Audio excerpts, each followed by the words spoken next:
A very warm welcome to the program, the Mid-Morning Pack, and we are glad that you found time to be with us on this Wednesday. It's the 20th of September, 2023. It's such a lovely day to have you on this particular program. Of course, you know, it's a program where we interact with you on quite a number of weighty matters, weighty issues happening in our country and, of course, across the counties in the society generally, and, of course, trying to make sense and also help in shaping the direction of this particular country. My name is Mangi Chomola. On the other side, I can also see my colleague Paul Kagi is on standby. Karibu sana, good to have you and good to see you. Right, asante sana Mangicho. How are you this morning? I'm fine, and it's a beautiful day again to be on this particular platform. Yes, and we thank God. Good morning, viewer, wherever you are, and welcome to the mid-morning this day. And we are here to be able to enlighten you on various issues that are affecting our country. Once again, my name is Paul Kagi. Don't go too far. And of course, quite a number of things have been happening in the country, and especially on matters economy, especially on the increment of fuel prices, a matter that has actually elicited mixed reactions with majority of Kenyans up in the arms on this particular matter. Now, today, of course, we'll want to find out what is it that needs to be done? What is it that the government is not doing? And of course, amidst this, we've also seen some government officials coming out and with quite a number of talks that have also been received with a lot of criticism from among or from a large portion of the public. And of course, today we'll also be looking at this particular matter. We'll be engaging on this particular topic, decorum among government officials, even as we look at the issue of the economy. And of course, we also want you to interact with us a little bit later on. We shall be joined by a guest who is also familiar and well conversant with this particular matter. He is a governance expert, that is Bwana Masese Kimunche, also the CEO, Center for Enhancing Democracy and Good Governance, known as said GG. He'll be here in a short while to also help us look at this particular matter. But of course, you can also interact with us. We're asking you this question: what do you make of some government officials, or what do you make of some government officials' utterances in matters economy? What do you make of some government officials' utterances in matters regarding economy? You can now begin to give us your opinion and your take on this particular matter. You know the drill. Our shortcut platform is 23814, 23814. You can catch us live on our social media pages. We have Facebook, that is MBCI TV, and YouTube, that is MBCI TV Official. They are wide open. Drop a comment or two, and of course, we'll be glad to also see some of your perspectives on this particular matter. Of course, we shall be getting into that in a little while, but there are some other stories, Kagi, that have been making headlines across this particular 1 week, of course. Yes, correct. And we are going to look one or two issues that has been very bright within the week.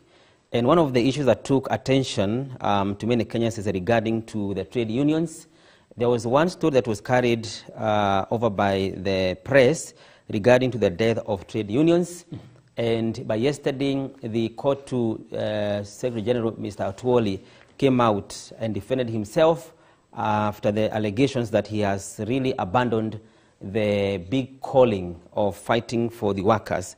And one of the things that was being mentioned is that the trade unions have been very instrumental in fighting for the rights of workers in this country, and not only workers, but people who are maybe low earners, who are not in trade unions, the common mwananchi. Their trade unions have been known to fight for them.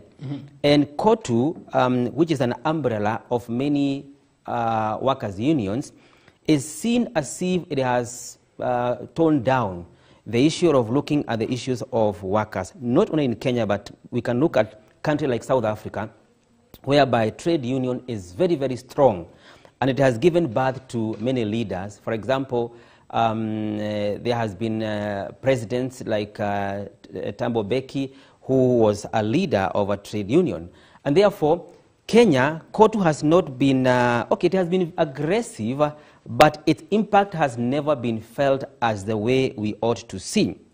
And we could recall that KOTU ought to be able to fight for workers, maybe whose rights have been violated by the organizations, by employers, and so forth. But we could remember in Kenya, there are some leaders who have been brought about by the trade union. For example, guys like Pio Gamapinto, he was given birth by KOTU or trade unions, Tom Boya, Dennis Akumu, and Fred Kubai. All of them were guys who went in the route of fighting for workers. But Mangicho, if you could recall, we had, I'm using the word head because today they are not very vocal, the organizations like Kenya National Union of Teachers, NAT. You know, there was a time NAT was a very strong union which was fighting for teachers.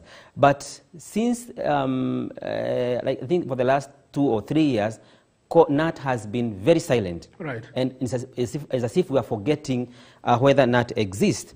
We have guys like KMPDU, which are fighting for health workers, but that one is very vocal. You know, when we kill these organizations or these trade unions, that means that we are leaving a blank space for our workers to be intimidated by the employers or even the government. Sure, Kagi. I totally agree with you, and I think that is a story that really needs to be examined and maybe even given some proper perspectives, because as you've rightly put it, I think there are times that in this particular country we used to see some very strong workers' unions, and I think there is a bit that is actually lacking currently. And maybe one of the things that people are wondering, is it because maybe some of these trade unions, is it because maybe of the way we are seeing maybe some of the officials and the way in one way or another they are relating with the government? And maybe a case example is the Court Secretary General. There are those who are feeling that, and remember, before the election or before the victory of William Ruto, Atwoli was on the other side. Yes. Only for him now to change and actually now say that he's actually supporting the government of President William Ruto.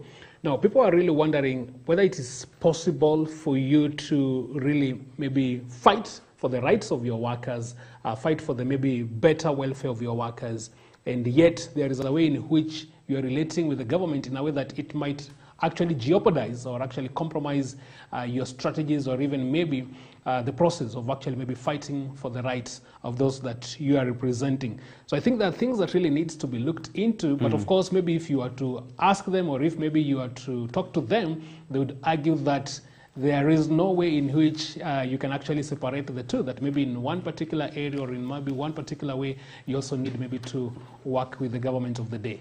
Yes, and the biggest question should remain, should the trade unions be on either side of political divide? Because I feel they should be neutral to be able to give them a fair playing grounds on what is happening. And we look forward and to see whether we are going to have a strong trade unions which are going to fight for the rights of workers. One other issue that came here, I think that the last 2 days, regarding to the suspension of Chiloba, who was suspended as the authority of Kenya, Director General of the Communication Authority of Kenya, because of some mortgage issues, conflict of interest.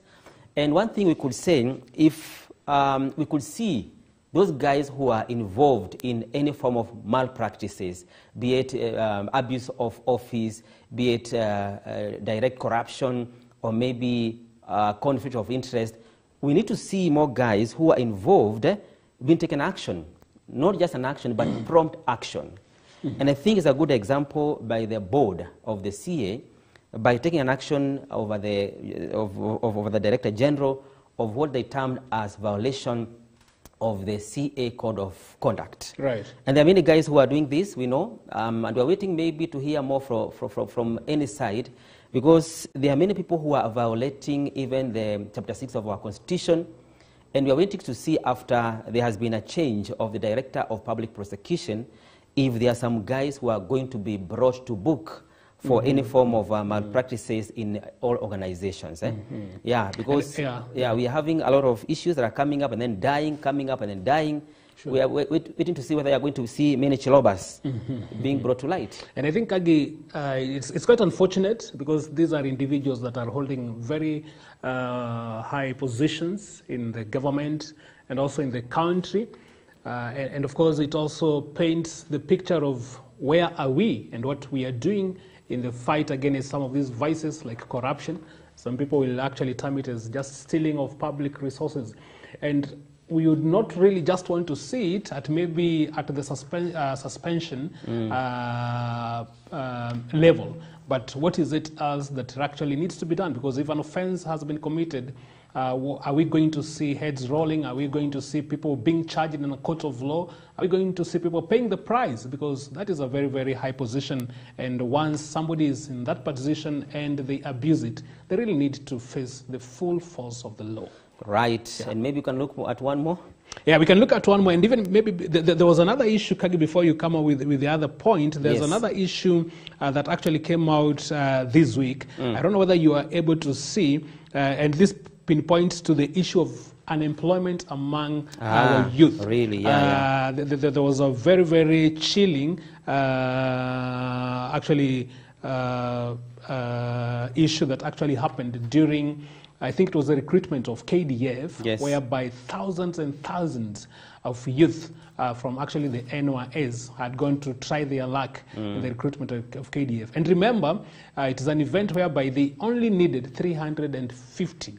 Okay, those are the positions only. Out of 300 and only 350. But the number of youth that actually trooped in, I think they were in their thousands. This actually really paints a picture of what really needs to be done to ensure that this matter of unemployment is actually looked into.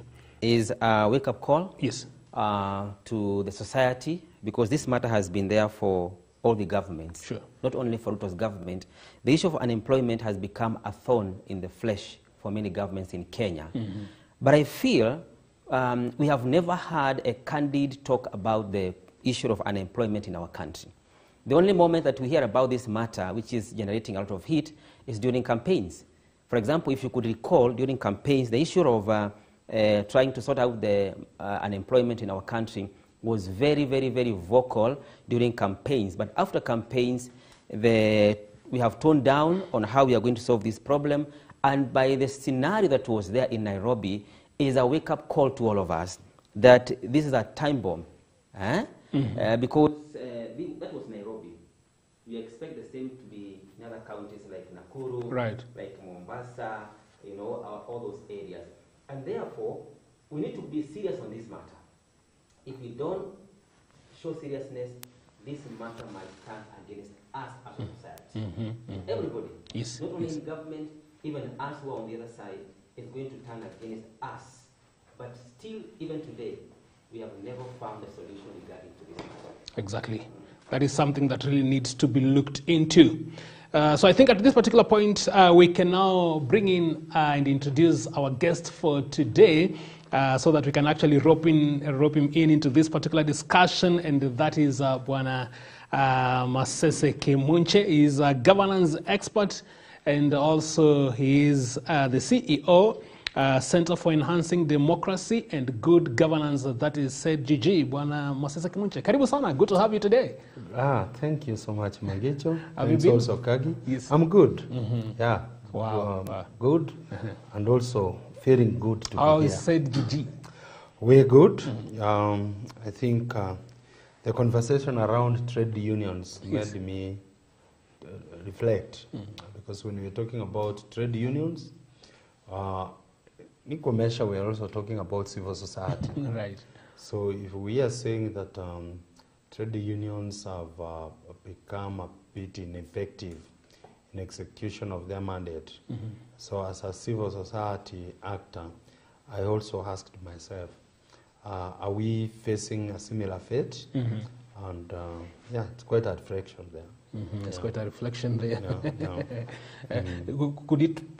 Does it in any way, actually it's important that you've actually brought up that particular issue even before we get into our main area of discussion. When you're looking at that particular issue, is it a matter of maybe the government trying to silence some of these bodies like the trade unions?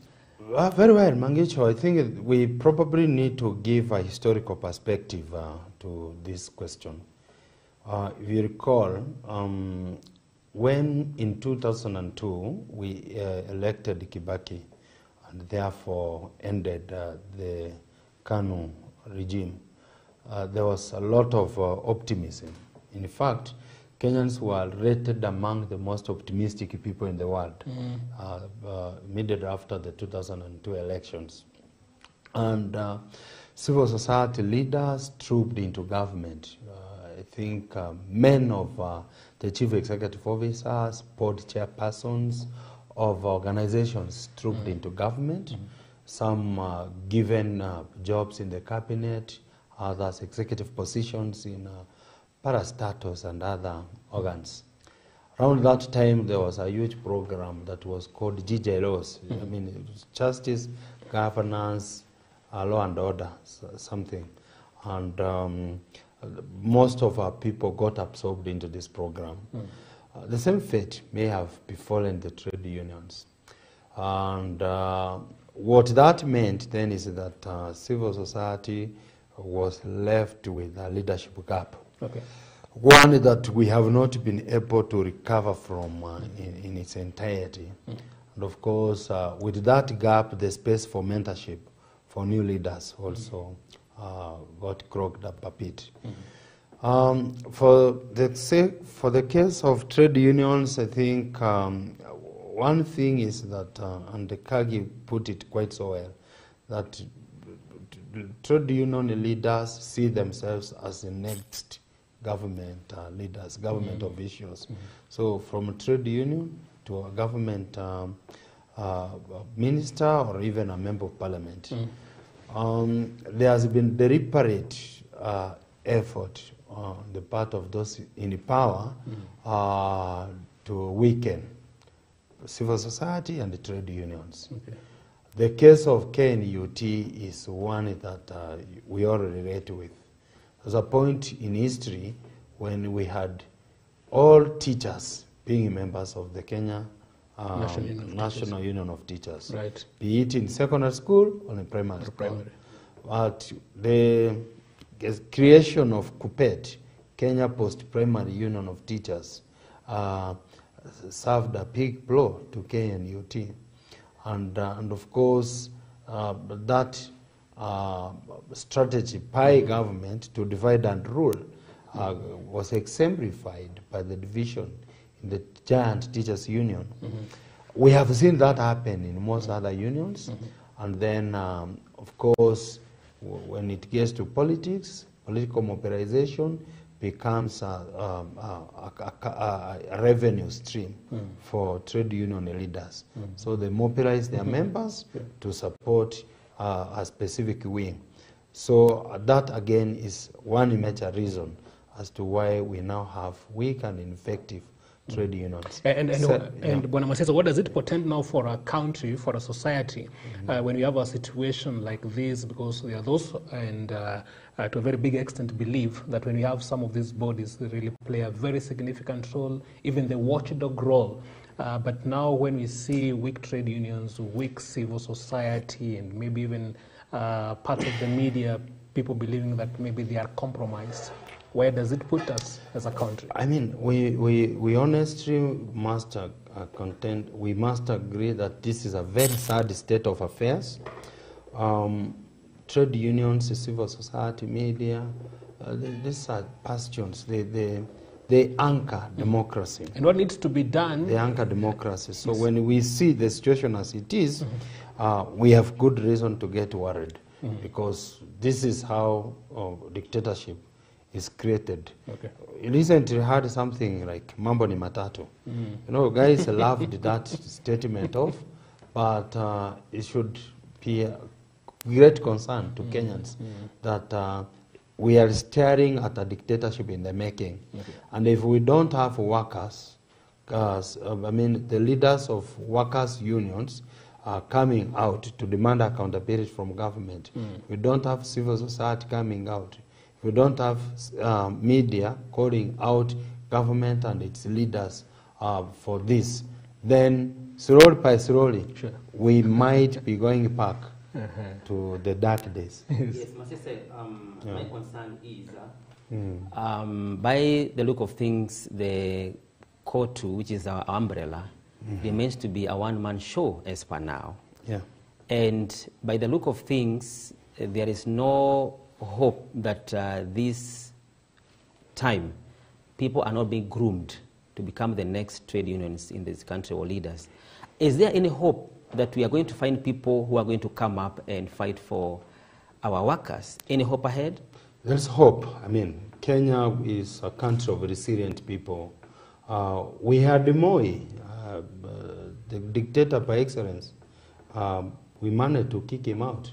So the making of Kotu and the for lack of a better word, is the monopoly that is Aturi, is because there's a place of money in politics as well as in the workers' rights movement. Aturi has been quite deliberate in enriching himself. So he has amassed so much wealth such that no progressive leader within the movement can come up to oppose him. And you realize that's what even politicians do. Right now, I think what President Ruto is involved in is exactly that. Become the richest person in Kenya, if not in Africa, so that he is able to pull whichever string from wherever he sits. So Aturi is quite wealthy, as we know it, and is able to mobilize workers, is able to dictate on who participates in the Kotu elections. And so, time and again, the delegates who come to participate during the National Delegates Conference, where elections are conducted, are already men and women who have received favors from Aturi, and therefore he continues reigning supreme in the movement. But we see emerging leaders in the movement. I think KPMDU is one good example. There are others. One of the things that perhaps we need to be deliberate about, especially around this time when there is urgent need, is to try and call out some of those networks. Look at it this way.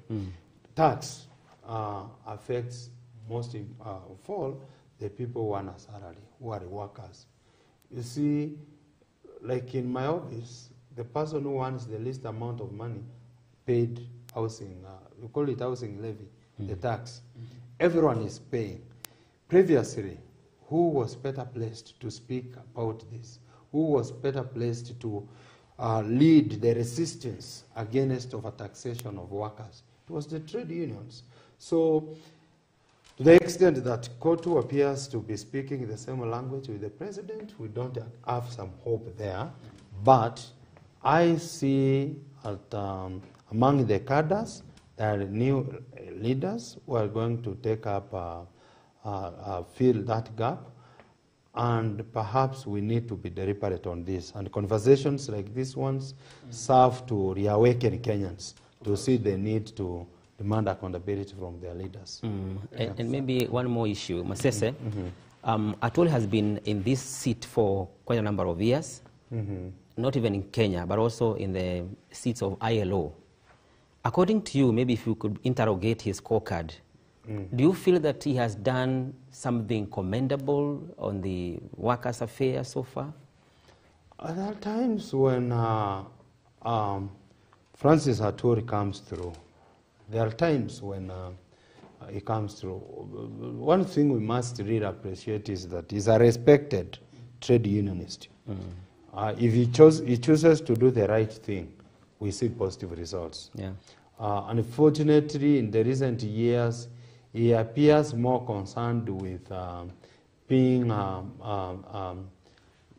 political kingmaker as opposed to being the person who fights for the rights of workers. There are instances in history that Aturi, as I said, has come through. It's a time when he was quite vocal about the sleaze at the NSSF, the National Social Security Fund, and even leading advocates around some land that was being grabbed. That was quite good. There are bargains that he has led that have resulted into improvement of terms for some workers. But truth be said, there's so much to be done. Some Kenyans don't even know that actually Francis Atwoli is the Secretary General of the Kenya Plantation Workers Union. They just know him as the Secretary General of the Central Organization of Trade Unions. But you see, across the country, flower farm workers are suffering, working under horrible conditions, are being paid peanuts. They are subjected to very, very life-threatening situations. You know, some of them have acquired cancers, others have had miscarriages, life-threatening morbidity situations. If anything, if you asked me, among the lot of workers that are neglected are the plantation workers. The collapse of the sugar industry is one that should be occupying #1 slot in Francis Atwoli's agenda. But we see him talking about it, in my view, quite casually. And you know, the sugar industry employed so many workers. The coffee sector is almost, I cannot say on its knees, it's gone. So, and of course, many other agricultural sectors. So, if you reflect using those lenses, and you begin to feel that somewhere along the way, Atwoli stopped being the champion of workers' rights, and they became a champion for the political rights of some people, and perhaps he knows why. Yeah, exactly. Yeah. And I think maybe again, in our subsequent mid-morning programs, we'll find out how maybe we can look at this issue of trade unions, maybe, and give it some sufficient airtime. But maybe before we take a break, and so that we can come in and dig into our main topic of the day, maybe Bwana Masisa, you can also maybe touch on the suspension of Chiloba and what it means as far as the perpetuation of impunity is concerned. Very well. It's unfortunate that it has had to be Chiloba again. You know, is it Chiloba or Chirobe? Yeah, others call him Chilobe. It's really quite unfortunate that it has had to be him again. Yes. But well, an audit was conducted according to the reports we were reading, and he was found to have violated institutional policies, and it's the obligation of the board to take action, and the suspension is the first action.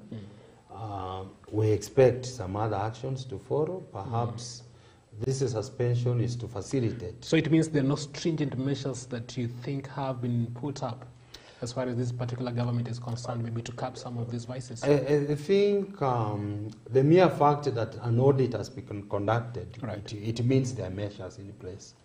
There are what we call them accountability measures.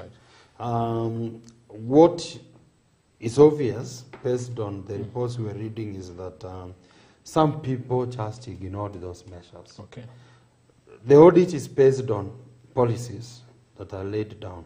And if you read this report, it's saying he overvalued property beyond a certain threshold that is provided for in policy. So it's just that people decide not to operate within the provisions of law and policy. So my own take is that we expect that in the fullness of time, it will be clear that appropriate legal action has been taken beyond suspension, because quite naturally you would expect Chiloba to appeal, perhaps go to court, and citing violations of procedures, and maybe it can be reinstated. If the court reinstates him, then we can only, obey the court. Okay. Because that's what the rule of law means. Very good. But very good. this is what impunity looks like, this is the picture of impunity. smells like, Yes. feels like. Yeah, thank you Yes. so much. Yes. Fair enough on that. And of course, we want to take a short break at this particular point. Then when we come back, we look at our main topic for today. You can continue getting us live and also giving us your reflections on our topic for the day, decorum among government officials, even as we look at the issue of economy. We take that particular break, then we'll come back with plenty more.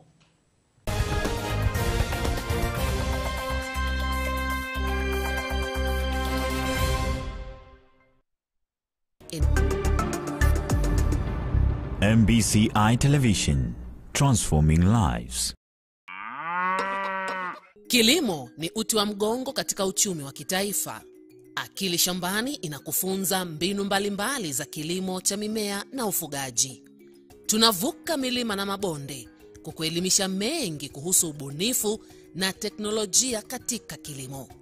Yote 9, 10 ni masoko. Nayo je? Tunahusika na mkulima kutoka kwa shamba hadi sokoni. Fahamu haya na mengine mengi kuhusu kilimo kwenye Akili Shambani kila Jumatano saa 1:30 usiku, ukiletewa nami Enaeli Mlinga.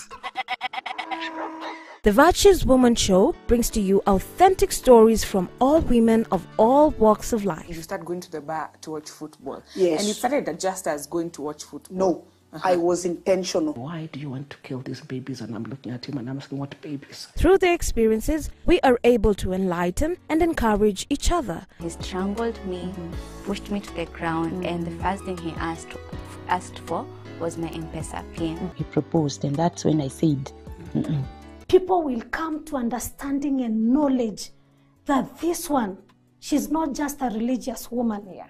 She's a called woman. Catch the Virtuous Woman Show every Sunday from 6 p.m. with Sheila Juma.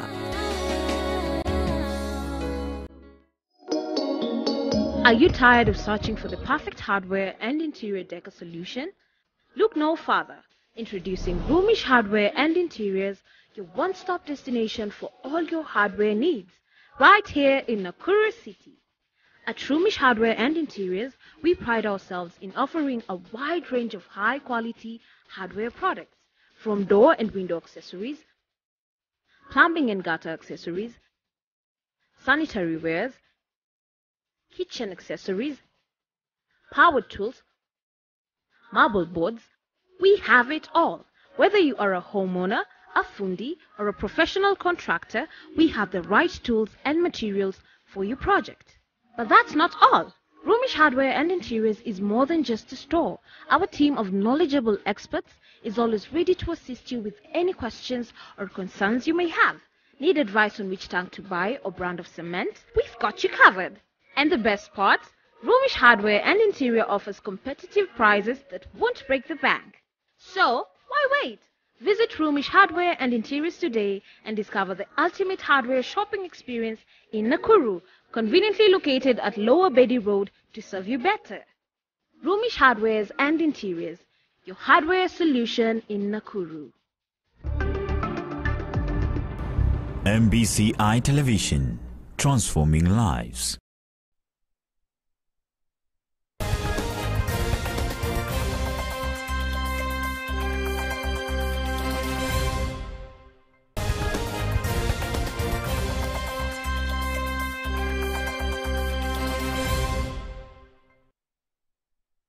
Welcome back. You're still having us right here on the mid-morning pack on this 20th Wednesday, September 2023. Decorum among government officials. That is the topic that we are discussing. And of course, the question that we've put out there for you is that what do you make of some of the government officials' utterances on matters concerning economy? Give us your feedback, your reflections, your perspectives on the same. 23814 shortcut platform. Our social media pages are wide open. YouTube, MBCI TV official, and of course for Facebook, that is MBCI TV. Our guest is Bwana Masese Kemunche. He's a governance expert and also the CEO, Center for Enhancing Democracy and Governance. Now, let's get into this, Bwana Masese. Moses Kuria, David Ndi, and David Stirchir for Energy. And they've come out and people are wondering, should they be vilified for saying the truth? or are they just becoming arrogant and contemptuous? Arrogance is the word, actually. And there's an article in chapter 6 of the Constitution that says leaders should conduct themselves in a manner that brings honor to the office that they hold.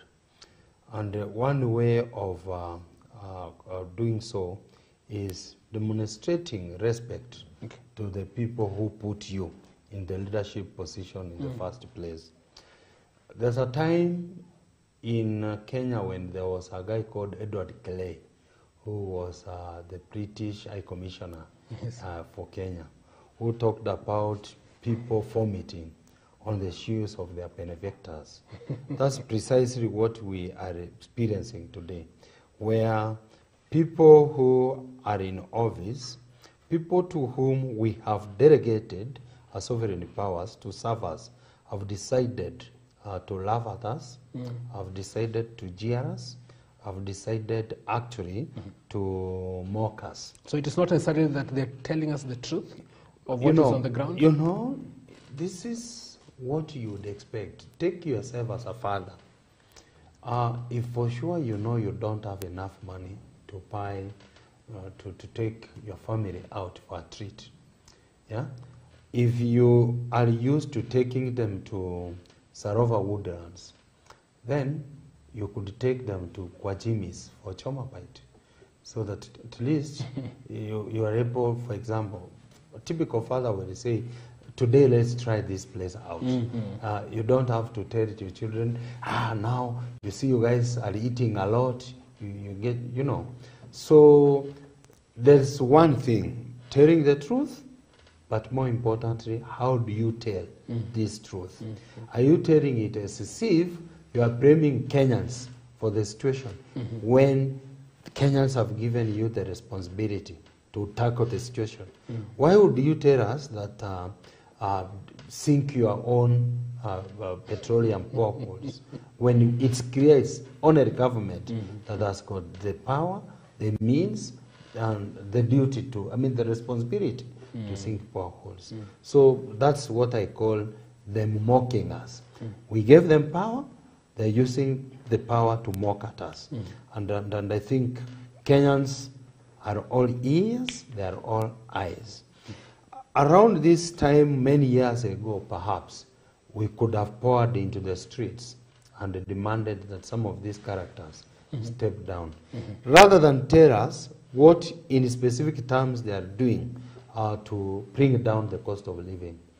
Rather than tell us, for example, for the case of CS Chirchir, why they have increased quite abruptly the cost of fuel, and break it down for us, and even go further to explain what government is doing to bring it down to reasonable levels, is telling us stuff like that's. It's really irresponsible of the leaders, to say the least.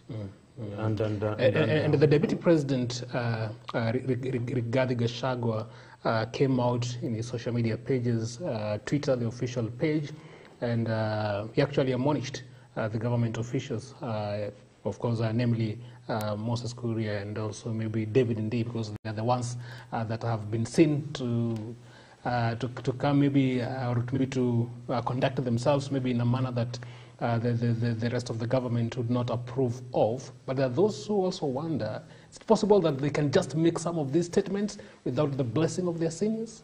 Well, so for some people who do not have breaks, you know, but I wouldn't take the admonishment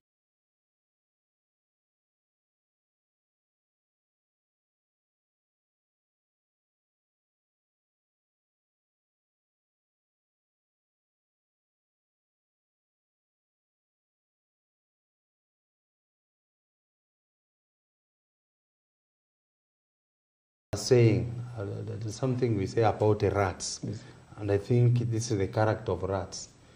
They come, bite you, and then they sniff at you, or they blow air so that you don't feel the pain as they continue biting and eating you. As children, it was commonplace to wake up in the morning and they find that part of your hair had been chewed away and you didn't feel it. Yes. So that's really what I would liken what the Deputy President is doing to. I mean, he has is on record for saying certain things that have not sat well with us. So the juniors have just emulated. It's a matter of, and that can be one. But of course, we have bad characters in this cabinet, people who are giving this government a bad name. You might think they don't think before they open their mouths, which is quite unfortunate. You cannot be serving at the cabinet when you don't take time to reflect on the implication of your utterances. So, would it be prudent, maybe for a time like this, maybe for some of them to be relieved of their duties? There's a reason why they are there in the first place, political considerations. You know, if you look at everyone in this government, meritocracy was not the lenses. They're not there because they merited being there. They are there because they are being rewarded for the roles they played. Tell me, how many of the cabinet, how many members in the cabinet, what is the percentage in that cabinet that is complete, total strangers, people from outside political circles? Yeah? I mean, if you wanted to, a minister for trade in this country, is Moses Kuria the person you would have gone to? I don't know about his investments. You're doubting his competence? Investment, there is, what? Is he the person to go to? When we have in this country a man who has served at the highest office the world over in terms of trade. We have Dr. Kitui Muhisa, who was a big man in the World Trade Organization. Yeah, he's Kenyan. He's somewhere in Kenya. He has the exposure, the connections, and the wherewithal that is required for this kind of job. So, for me to say they get relieved is like saying they are there. They were there rightfully in the first place. I think most of our cabinet secretaries are in office, are being rewarded for the contribution they made during the campaigns. So sometimes I think it's a lost cause for me to start arguing that they need to be relieved, because who is going to replace them? Number two, you know, if the president chose his best, so it means his second rank. So which would be worse than the present one. But yes. Anyway, but I know those who criticize you would maybe argue that Muhisa Kitui had not subscribed maybe to the ideals and maybe the manifesto of Kenya Kwanza, and therefore it would have precisely been why I'm saying merit. Yeah. So if political consideration is all that matters, then we get the kind of government we. But let me ask you something. What if Moses Kuria had decided to say, look here, guys, this price has been set based on the following considerations. Okay. If we had not done this now, this is what it could have implied. Yeah?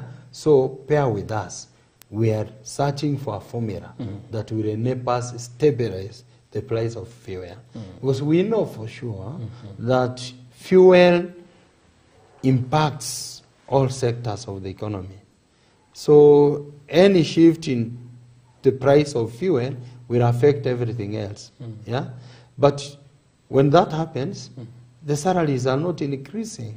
Instead, it's the taxes that are going up. So what are you doing to the Kenyan citizen? What is actually happening? What is actually happening? We are saying we are milking this cow dry. And this is the point at which trade unions and civil society perhaps they should tell Kenyans, guys, enough is enough. You can only be pushed that far. Yes, and Kagi wants to come in, but before that, you had mentioned the name of David Ndii. Yeah. David Ndii stands out for me, Bwana Masese, especially because of his knowledge, he is being conversant with matters economy. And this is a guy who is telling us point blank that things are not good. And I don't have any apologies for this. It's actually even gone to the extent of saying we are in a receivership as a country. Of course, it's attributing the situation that we are having today, maybe because of the atrocities that were committed in the previous government. But for a man like this, who is knowledgeable, owing to what we know his background in matters economy, and is talking like this, an insider also, and of course the president has him as his point man as far as economy is concerned. What does it make for you? Also knowing that for him it's different from Moses Kuria, who would actually say he's playing politics. Well, I know you've had this thing called intellectual arrogance. I think Ndii epitomizes intellectual arrogance because he knows, and he knows he knows, and he knows people know he knows, so he doesn't care. And so he feels by shooting right from the hip, Ndii said quite a number of bad things about Ruto previously. Ndii is having Ruto. And Ndii sometimes says things that appear to be implying that he doesn't have faith in Ruto, but he continues to serve Ruto. So that tells you who Ndii is and why someone like me, I respect him. That's the truth. I respect him for what he knows, but are there possibilities? We need some level of consistency. Yes. We need some level of consistency, some principle. Someone to say that for all I care, this is what we need to do as a country to get things right. And then, now that he has opportunity to implement his ideas, why not implement them? Okay. Yeah, because he's the chief advisor, the economic advisor to the biggest authority of the land. So rather than criticize the situation, what else does he need to implement the ideas he has? Okay. Yeah.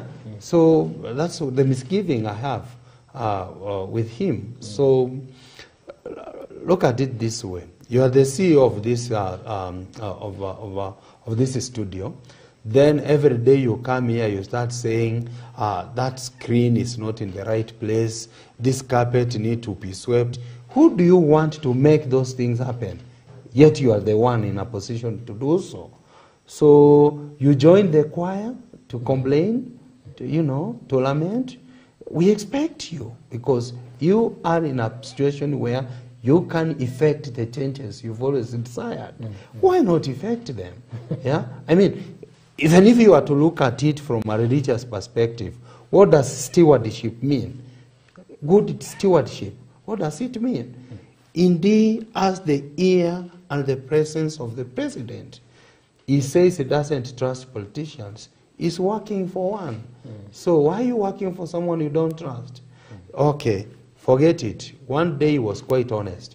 He said what he is now doing is a return on investment. He invested, now he's harvesting. Yeah. So then, where does that put him? It means he's a selfish individual who really doesn't care about the fate of the country as long as he's able to make his ends meet. Quite unfortunate, and that's the character of many Kenyans in positions of power. Yeah, Masese, I've heard you very clearly. I want to go back to the issue of communication, because in any government, a serious government, communication to the public is very, very key. And personally, I feel there is a challenge when it comes to the KK communication setup. I could remember one day, one Simeon Yachai, when he was serving Moi's government, one day there was a situation like this one, where the economic was in its deathbed. And he said via media that the government is in the ICU, remember? Yeah. And it brought him a lot of troubles with Moi's government. And Later on, we could see during Kibaki's time, he was very, very categorical in matters of managing the communication of government. So to be able to control some guys. Alfred Mutua came in, he was very good at communicating government agenda and so forth. I feel the KK government need to bring its house in order, Masese, to be able to control the communication that is being released to the public, all right?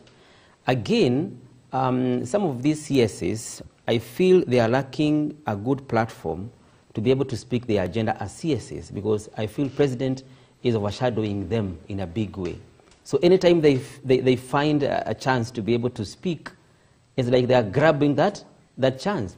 Anyway, we need to have a good communication setup for the government to manage these CSs, right? Right. Your point on Ikagi, really, but who is the present government spokesperson? Who knows? We forgot him day one. But who is the present government spokesperson? Not the presidential or state house spokesperson. But who is the government spokesperson? I really don't think I know. Yeah, and if I don't know, it means a lot. There isn't. Yeah, it means a lot. Yeah. So that's number one. And of course, communication is a challenge we share across organizations. Sometimes we can be doing so much, but as long as we are not telling the people we serve that this is what we are doing and it's happening, doesn't know. But Kagi, you are really point on when you say that the president has overshadowed the CSS. Think about what he said the other day, that he knows much more about what is going on than the people who serve in specific departments. That was quite an unfortunate admission on the part of the president that is micromanaging the people that he has employed to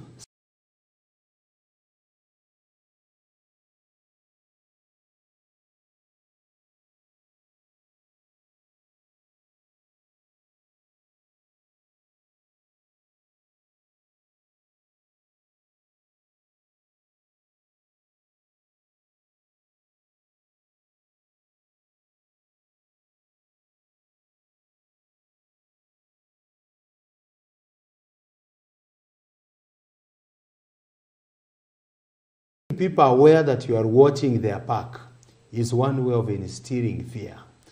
And now no one who is fearful can be creative and therefore can deliver. I think this is very basic. Allowing people space, just like Kibaki did. Yeah? Allow people space to innovate, to pair their creativity is one way of ensuring management that delivers results. Yeah. Unfortunately for President Ruto, is consolidating. I am very afraid, I'm sorry to say so, but everything happening now is the beginning point of a possible future where the president, after term 2, right now he wants to ensure he's going to have very minimal competition running for office in his second term. My honor, like this guy, no one is ready to contest against him. If he wins for the second term, possibly he would want to change the constitution to extend, to remove limit of terms, term limits. That's everything that he's doing now is an indication that that might be the plan he's having. And see, the civic space is being constricted. Yeah. But the other day, you saw what the memo from the CAS Interior to the effect that civil society organizations should align the operations with the bottom-up economic transformation agenda. Yeah. What is really the meaning of that? What does it mean? Trying to scare away people who are supporting civil society so that civil society do not have, the stamina to operate, trying to intimidate cross spaces for anyone to question him. so that when it comes to that point where he wants to change the constitution, Kenyans are intimidated, the media is intimidated. We have seen media houses that were quite vocal against the Kenya Kwanza administration during campaigns. Right now, you feel like yeah, they have warmed up already, the administration, and they are operating in defense of the administration. Yeah. So we should be very worried that what happened immediately after 1982 coup could be happening now. Yes. I want to go back to the issue of Moses Kuria, Ndii, and Chirchir. Juan Khalwale had proposed to the president that he should sack them. And you have talked about the issue of maybe these guys were elected or selected on political, political maybe payback or something. But why should the president fear if the guys are shaming his government? You could recall during the Grand Coalition government when Kibaki and Raila, they had in one government. And it came a time when Kibaki, when things went way high, he sacked the big heavyweights. After the 2005 referendum. Yeah, that one. You remember? Yes. Yeah, he sacked Raila and the team, and they were the political heavyweights. And everybody feared during that time, how is Kibaki going to run his government? Did he run the government? He did. And what happened after that? Maybe political temperatures. And of course, we went to the elections. And the post-election violence in 2007. You know, the way politics works, politics is basically transacting influence. Yeah? So there are some people, as President Johnson once said, you would rather have in the house the key to the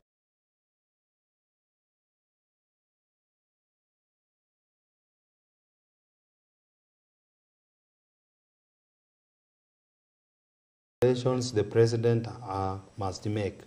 What would be the cost implication, political cost implication of allowing these people to go out there and start campaigning against me now? Yeah. So you're saying these are the same people who will defend you. Yeah, this is what they are doing now. It's being considered like they're defending the president. Yeah, those things that the president cannot say. Yeah, they will say. Yeah. So sometimes you may not know this, but sometimes they are holding plea for the president. Yeah, you know, there are those people you know. Where ni nani anaweza sema hii maneno? Yeah, so and so. Sometimes, so the way politics works is not like how we can manage a corporate entity like this one.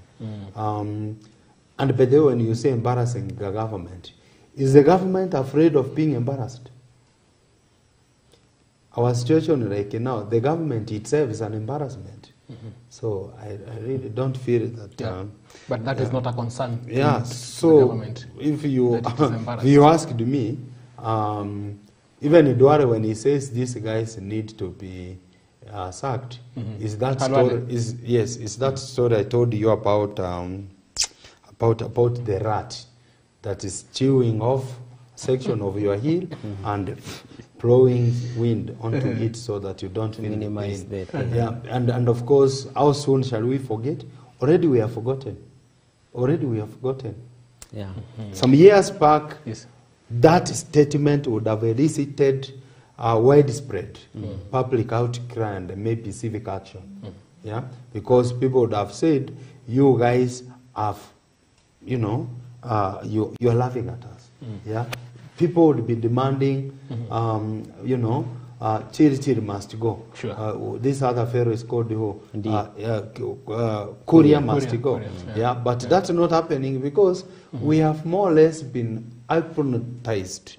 We are at that state where we think we've already given up on this government. Let them tax us all they can. Hata wakitaka wafikise 300, We remove on, and then we wait for next election, Maseza, which is quite a sorry state of affairs. Yeah, Bwana Maseza, let's just take a short break, even as we bring in our reporter, that is Vincent Kimutai. He normally gets into the streets and also get the opinions of Kenyans, the reflections of Kenyans on the subject that we are discussing.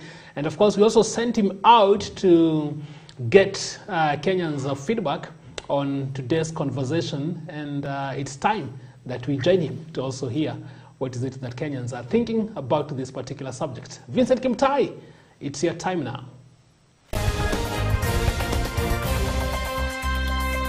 Nilicho Mola pamoja na Paul Kagi, kama vile ambavyo nimeweza kusema, leo hapa nitakuwa nikiwashirikisha Wakenya kuhusiana na matamshi ya baadhi ya mawaziri wa Rais William Ruto, matamshi waliotoa wiki hii baada ya kutangazwa kupanda kwa bei ya mafuta humu nchini. Tuliona siku ya Jumapili wakati ambapo naibu wa rais Rigathi Gachagua aliporejea kutoka Colombia, aliweza kusema kuwa aliweza kukerwa na matamshi ya baadhi ya mawaziri hao ambao walikuwa wakizungumza na Wakenya kupitia mtandao wa kijamii. Kwa mfano mwanauchumi David Ndii, na leo hapa nitakuwa nikizungumza na Wakenya. Je, wao wana yapi ya kusema kuhusiana na mawaziri hao wa Rais William Ruto? Saa hizi ndio Wakenya tunaenda sawa sawa. Hatutaki kupewa mandeni, tuende tukakope, turudi tena tunakuja hapa tunaanza kuambiwa tulipe na tunalipa ile deni. Tubebe mzigo vile inastahili. Kama mafuta ni 200 tuambiwe ni 200. Kama inatoka 300 tuambiwe ni 300. Ile kitu tu tunaona ambaye haifanyiki sawa. Ni ile tu serikali haijapima ione dola vile inaenda huko nje. Diposa kila mwezi tuwe tukiwekewa ile mafuta kidogo kidogo, wapadishe pole pole, diposa na sisi tuweze kushika mambo vile inafaa. Lakini mimi upande wangu serikali inaenda sawa. Moses Kuria anaongea ukweli kwa sababu anatuambia Mkenya akuwe tayari kufikia mwezi wa pili, na ile mambo inaenda ikipanda, itaweza mafuta inaweza kuwa 260. Hiyo anaambia watu ukweli, diposa tukae tukifikiria kufika wa pili mafuta inaendelea kupanda si kushuka. Moses ako sawa. Hakuongea vizuri, hakututia moyo kama Wakenya. Kwa tunatarajia tutie moyo juu sisi tunajikaza na kulipa kodi na kungangana. Kama sasa hivi vile tumefinyika. Kama kiongozi alikuwa anafaa kuwa kielelezo chema, lakini sio kutuvuja moyo. Sisi kama Wakenya tujafurahia. Afanye lishafu, aweke mtu mwenye anafaa kwa hiyo kiti. Kwanza vile alisema aliyeashia serikali hiyo ilitukasirisha sana. Ndio hata kaja karibia hapo. Nakubali sana. Ni waongea tu bila kiburi na waangalie mwananchi wa kawaida. Wakipiga kampeni hapa si walituambia wataangalia tu maasora. Sasa ni watu waangalie sisi maasora wateremuse mafuta chini. Kama Kuria sasa, unajua hiyo kuongea hiyo, unajua mtu yenyewe waziri hafai kuongea hivyo. Waziri kuongea hivyo, huyo mtu sasa si kila mtu ni kama ataweza mchukia bwana. Ni waongea vizuri na waangalie upande wa mafuta. Sisi wakituangalia upande wa mafuta ndio tutakubali hao watu walikuwa ni watu wa maasora, lakini saa hii vile wanaongea mafuta ni kubandisha, na tulisikia wakisema watabandisha hivyo mpaka mwezi wa pili. Hiyo wakibandisha hivyo unajua watakuwa sasa kila mtu ni asafiri kuenda kwao masamba. Ni hawakaise chini tu waambie waongee vizuri bwana, waje kuongea tu na kiburi hivyo hata kama yeye ni waziri. Sisi ndio tunaumia tu. Watu kama Aisha Juma hawezi msaidia akina hawa Moses Kuria. Sasa yeye ni abadilishe tu hao mawaziri. Aweka tu ama wabadilishane.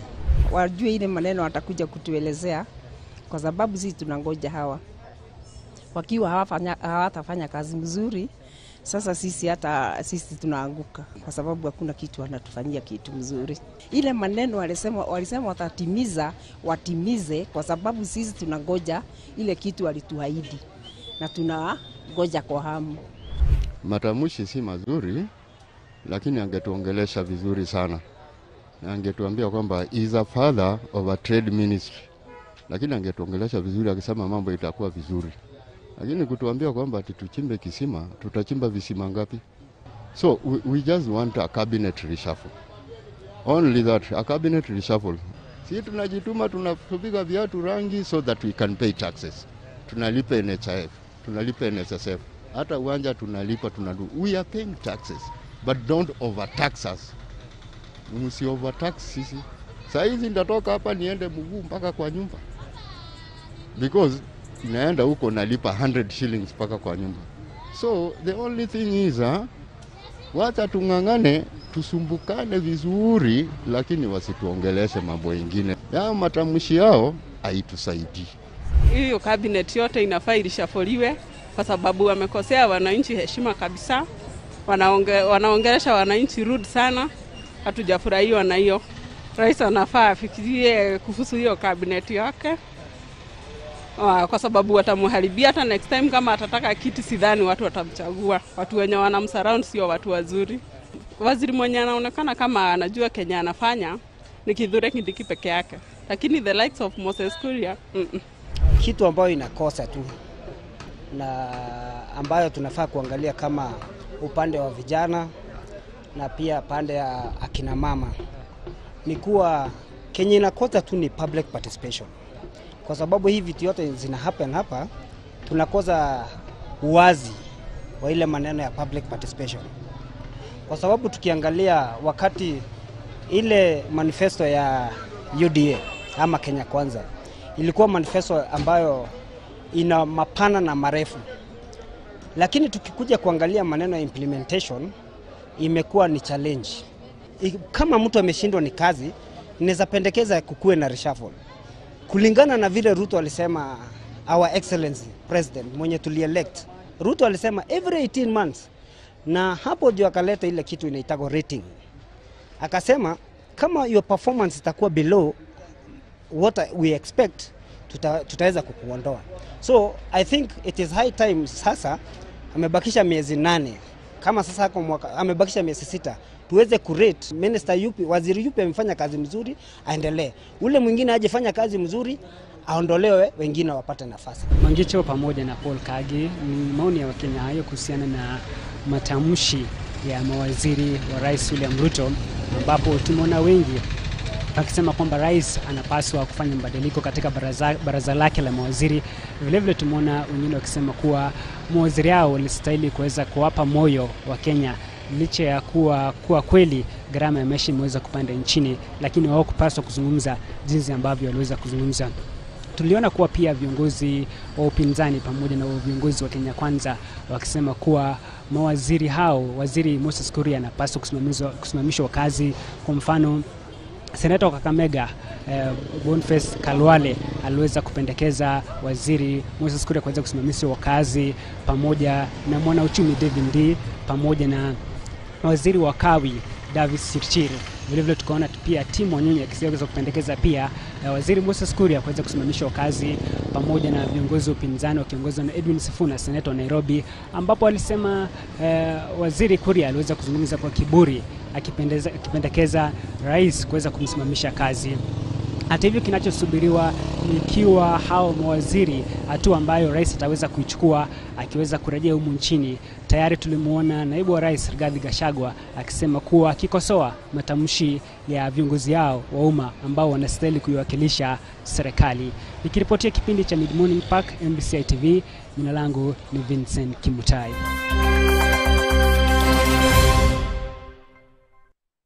Well, that is very commendable of Vincent Kimutai, always on the streets on a day like this, on Wednesdays, getting also the opinions of Kenyans relating to our subject of conversation. Of course, you've heard Kenyans have spoken there, and they've expressed their feelings, they've expressed their opinions on what they think of some of the utterances made by some government officials on matters regarding economy and the increment in the prices of fuel. Kagi and our guest, Bwana Masese Kimunchi. Of course, it seems like most Kenyans are quite disappointed with some of these utterances, and they are of the opinion that the president should not actually continue tolerating some of these officials, some of these members of this government. Sure.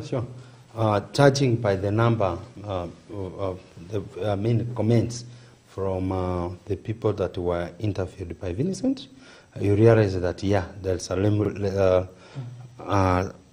of disappointment. Yeah. But of course, you also realize that people sounded helpless. They are disappointed, yes. There's a lady who said, we'll wait for them. Yes. So we sit, we suffer for the next 4 years, then we wait for an election that a lot of times we don't have control of to punish them. I think what I would call upon Kenyans to do is to take action now. Which action? One of them is what has been said. Let's get these people out of office. Yeah, they are mocking us. They are laughing at us. They are insensitive to our pride. How do they do that? Yeah, I think they calls the president. That's a good beginning, because who put these guys into office? The president. Yeah, that's number one. But of course, there are many other civic duties that people can undertake. You know, do you know civil disobedience is your right? You can actually say, now I'm paying a tax, and I'm not paying tax until I am served. Yeah, but that's not what we're here to tell Kenyans. I think let's not wait.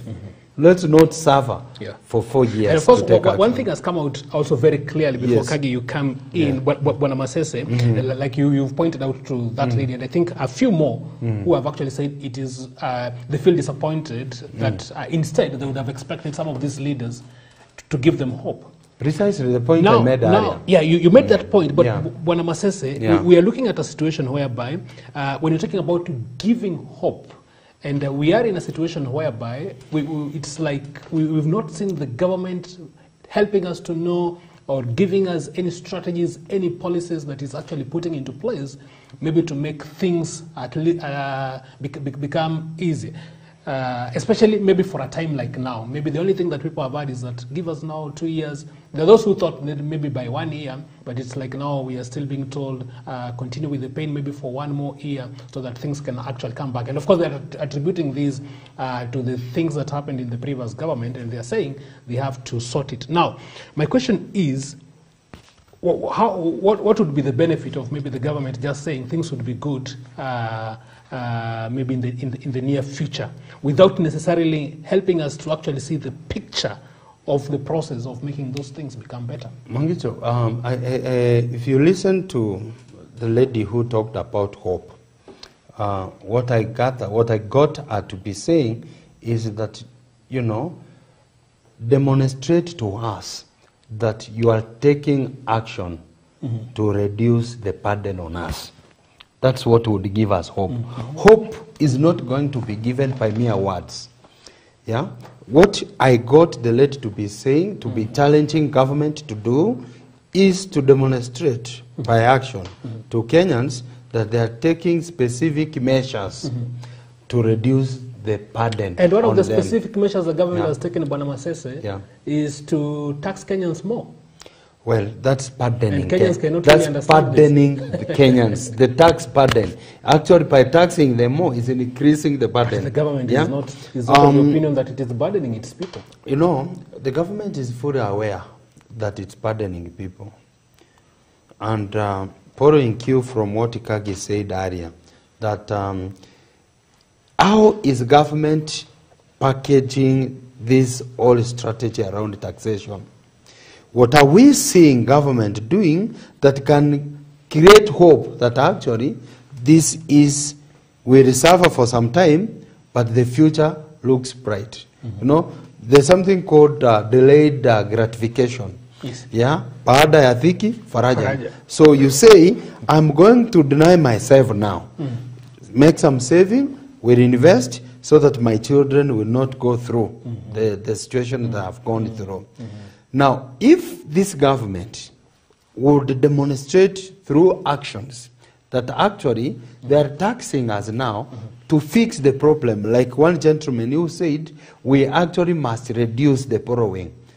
And known to him is the fact that actually we are borrowing every single day. This government is borrowing. To the tune of? That's, okay, I wouldn't give you the exact figure. But truth is, this government is borrowing. In fact, it borrowed more in its first term in office, the first 8 months in office, than Uhuru Kenyatta borrowed during a similar period.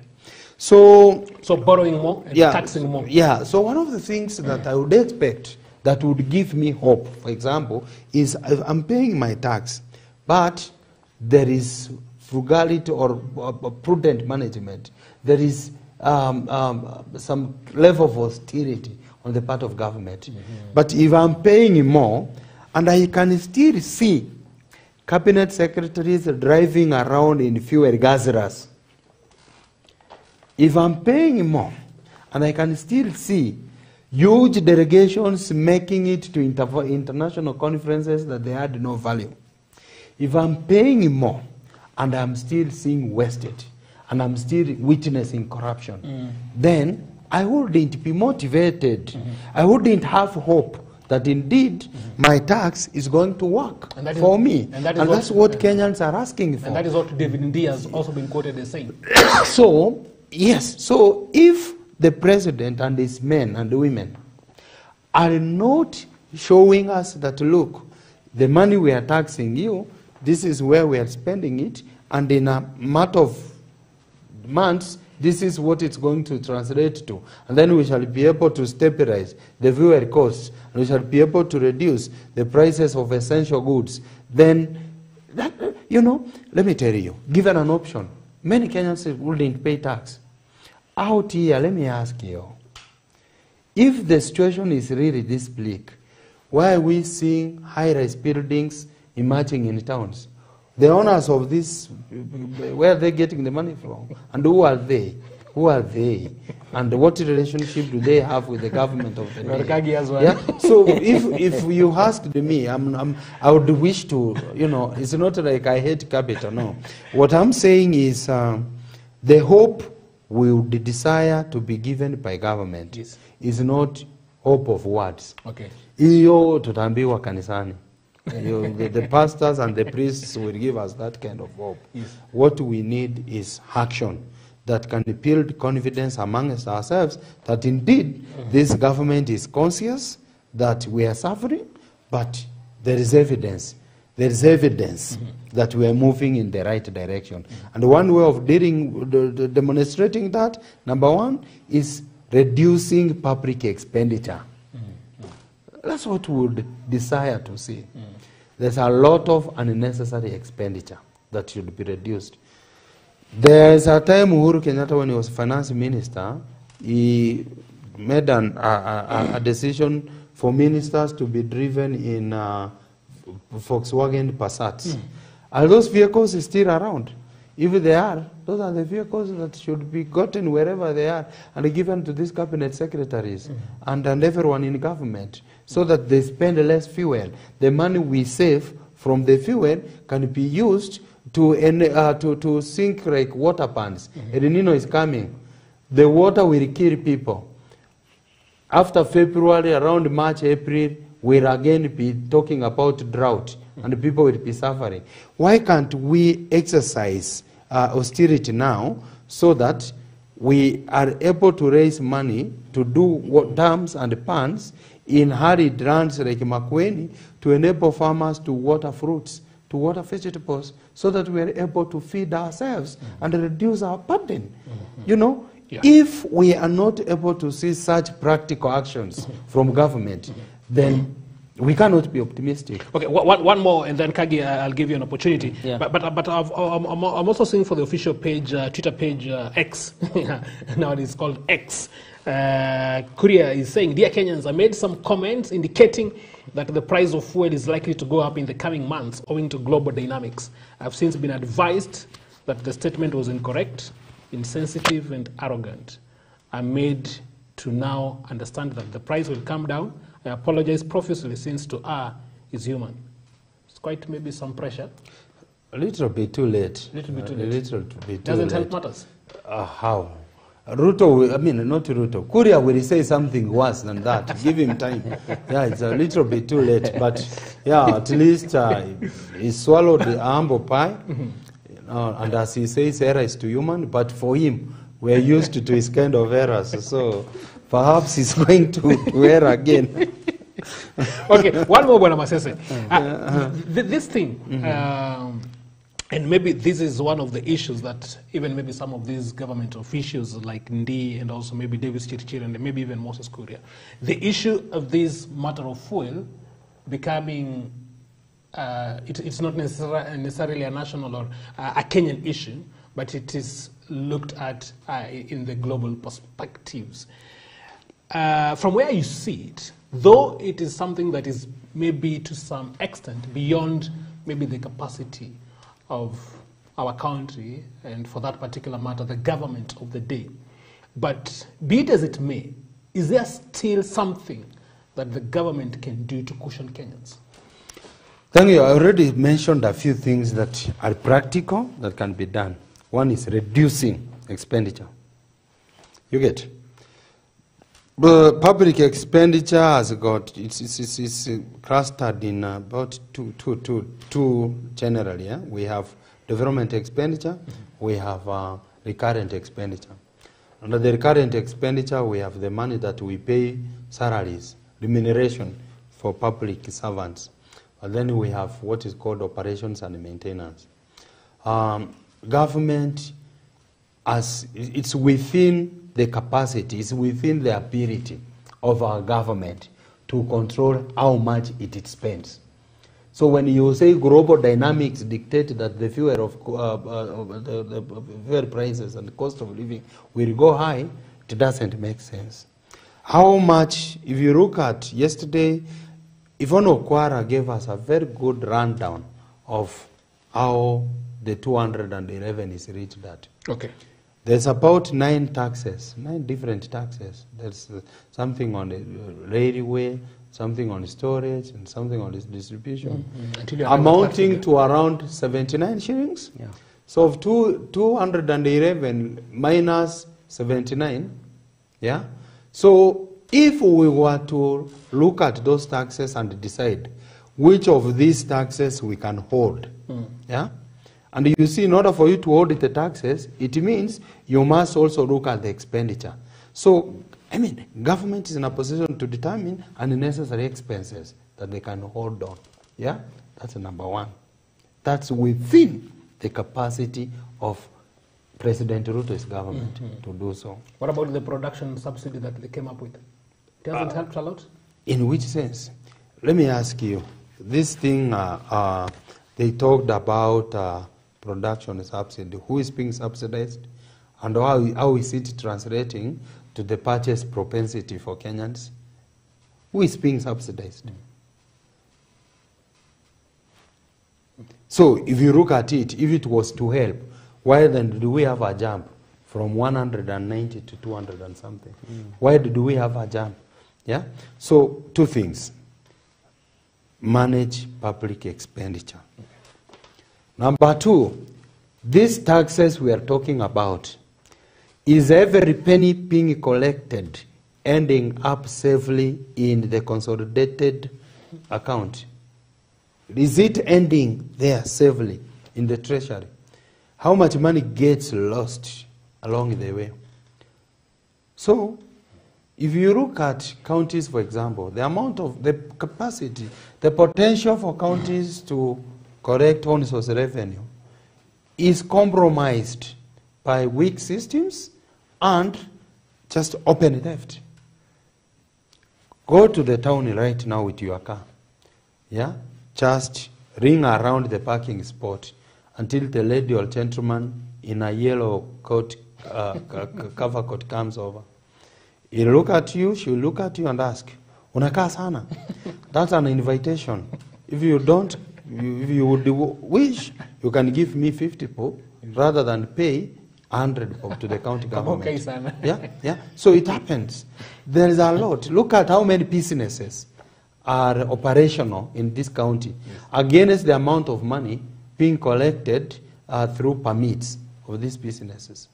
Look at how many buildings currently are being constructed across the county against how much money has been collected through construction permits. And all those are monies that we pay for approvals from public health. All that money that goes to the county. Yeah? If you were to look at the number of projects against the revenue being generated, you realize they don't speak the same language. So there's a lot of leakage. So, number 1, fix expenditure. Right. Number 2, seal loopholes through which we lose revenue. Yeah? And when we talk about expenditure, I will tell you the other big thing we must do, let's demonstrate that we are genuine and serious about the war against corruption. Wow. We are not. If we ever were, if President Ruto, and he has the energy, he has the optimal energy needed to fight corruption, if he prioritized the fight against corruption, if he seemed serious, wacha hii kitu ya kusema mambo ni matatu, yeah, just to threaten Kenyans, actually to scare someone into withdrawing a court case. No, that's something that we should not be proud about. Yeah, you say you are serious about fighting corruption, yet indeed you have surrounded yourself with corrupt men and women. So fight graft, seal loopholes for revenue leakages, reduce expenditure, public expenditure. Okay. Then you will have money that you can begin to show Kenyans what you can do for them. Fertilizer. I come from Parut, it's a word across here. The maize crop started off so well, but it failed because the rains failed. So you give people fertilizer. Will you give them the rain? Natural causes. Yeah, you will give. So you know up initio that this project will fail. You reprime the rains. And by the way, who is tracking the distribution of this fertilizer? Who is tracking? NCPB. In my village, my sister is a widow. Even actually, this is a planting season in our county, in my home county. I have had to send money to my widowed sister-in-law and my widow sister to buy fertilizer and seed maize. And I told them, did you register for the subsidized fertilizer? The word was yes. We've been waiting for an SMS so that we can go pick the fertilizer. It's not coming. So how much is the fertilizer? 6,000. So I have had to make a sacrifice to enable them plant, because if the rains go on like this and they plant late, then they won't harvest. We requested El Nino. There's a lot of rain that's coming. That's still started. People in Marsabit, people in Mandera, people in Hassals will die. Homes will be swept away in Baringo and elsewhere. 3-4 months down the line, people will not be having water. Animals will be dying of drought, and so on and so forth. What country are we? So rather than being challenged to sink our own petrol or petroleum, did they call them boreholes? What are they called? Wells. Wells. Why can't they just do pans in these places where we know floods will wreak havoc on residents? Kagi, what was your concern? Maybe I know time has gone. Yeah. My concern was just one.